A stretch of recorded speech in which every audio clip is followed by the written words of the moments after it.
K-Simulator 2'den herkese salamlar. Bugün dostlar, bu X5'imizə uğuş sesini koymayı fikirləşirəm. Yəni səs boğucum. Əvvəlcə bunun bir yağını suyuna baxayım, baxmır ki, sürüyü görə. Ya pis deyil, yaxşıdır. Gedək indi ustaya. Bunu biraz səs boğucusunu gücləndirmək üçün kurulsun biraz. Sizlerden xahişim bir kanala abone değilsiniz, abone olun, videoları birinizden beğenin. Burada kılıçkay yola kafa açılmır. Niye açılmır kafa?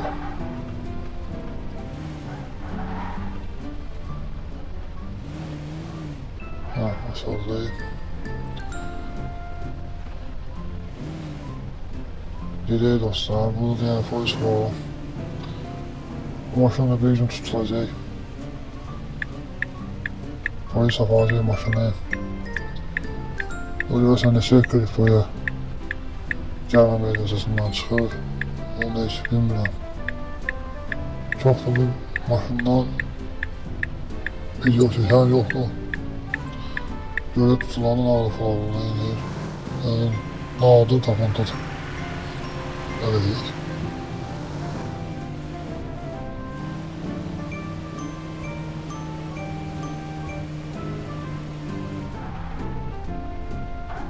Bu taksi görünür ki, yani polisten uzaklaşır. Yok, polis bize imkan vermiş. Dün de bir canlı yayın açtım. Bir iki nəfər izlədik, o izlənmə gəlmir. Canlı yayını mən də açmayı problemdir, boş vaxtım olsun. Bu anı tuta biləm. Ona görə yəni, ben deyim sizə ki, sabah 3'də canlı yayın olacaq, hələ bir yalan deyirəm. Ben canlı yayın açmaya çalışıram. Ama izlənmə də az gəldi yəni. 15 tane kullandım çıxdım canlı yayından. O canlı ayıma da telif geldi, sildim.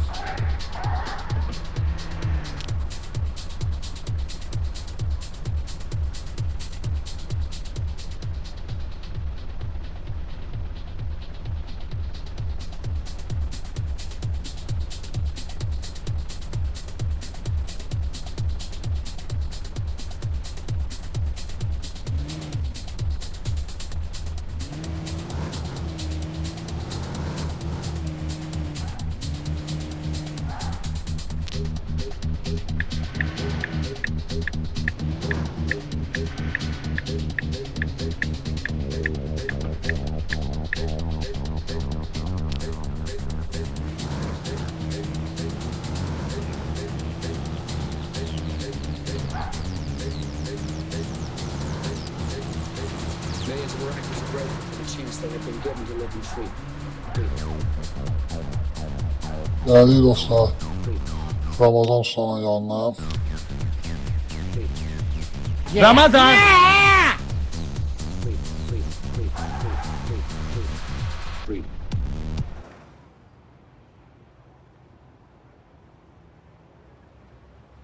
Buradan da bu şekilde bir ses boğucunun ne kadar imkan varsa alayım.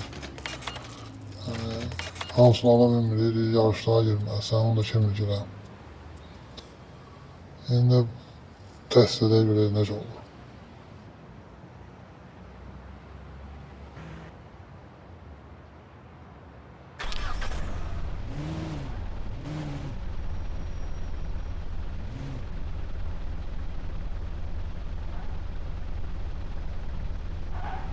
Yani burada bir test edək görək, sesi değiştirməyim.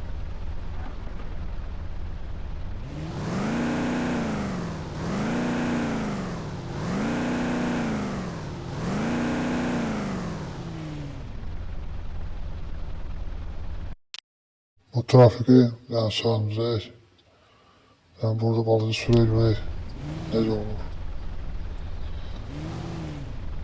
Burada adamlar var. Piyadalar var. Daha geçsin bir yoxlayaq.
Böyle bir şey yani. Korulda mı ama şey sesi yani değişikliği var.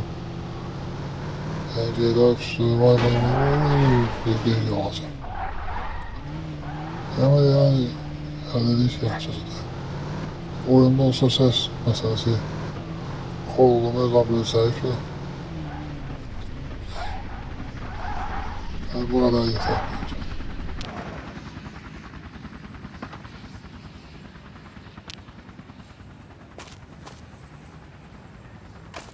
Evet dostlar, videonu burada bitirək. Ses monitörümüzü taxdıq. Bugünlük məndən bu kadar dostlar. Gələn videoda görüşərik. Sağ olun.